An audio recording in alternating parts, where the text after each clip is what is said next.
homicide situations, to many things. And so, one of the things that is a challenge for her organization is that a lot of people stop listening to the stories of those who have lost their sons and daughters. And it's important that we go back and we hear from the families who are affected, because that is one of the ways that we can do something about the crime here in Baltimore City. And so I invited Miss Daphne onto the show this morning to share with us because I think I shared it on the Larry Young Morning Show.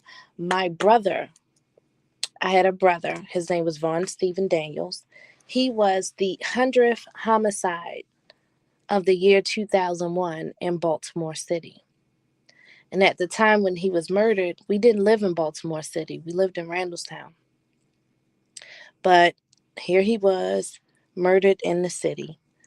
And that was back in 2001, 21 years ago.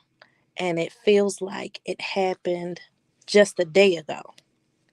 And so certainly, it wasn't my son, but it definitely was my brother.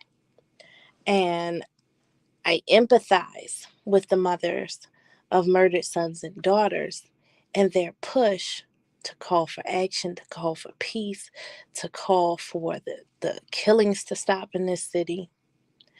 And I wanted Miss Daphne on and those who surround her, because I would like for them to share their story.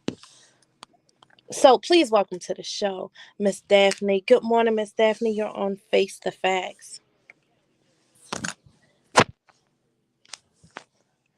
I'm I'm so glad you could join us this morning and on such short notice.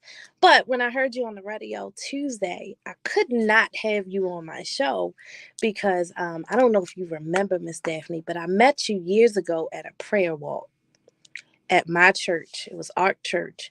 And at the time, Pastor Rashad Singletary was serving at Ark Church. He has his own edifice now, but he was serving at Ark Church, and we had a prayer walk to stop the violence. And you were there, and you had a poster with your son's pictures on it and messages about the mothers of murdered sons and daughters on it. And that was the very first time that I met you.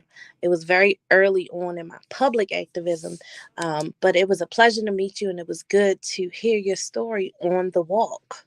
So if you could, just share your story with us. Yes. July 13th, 2000.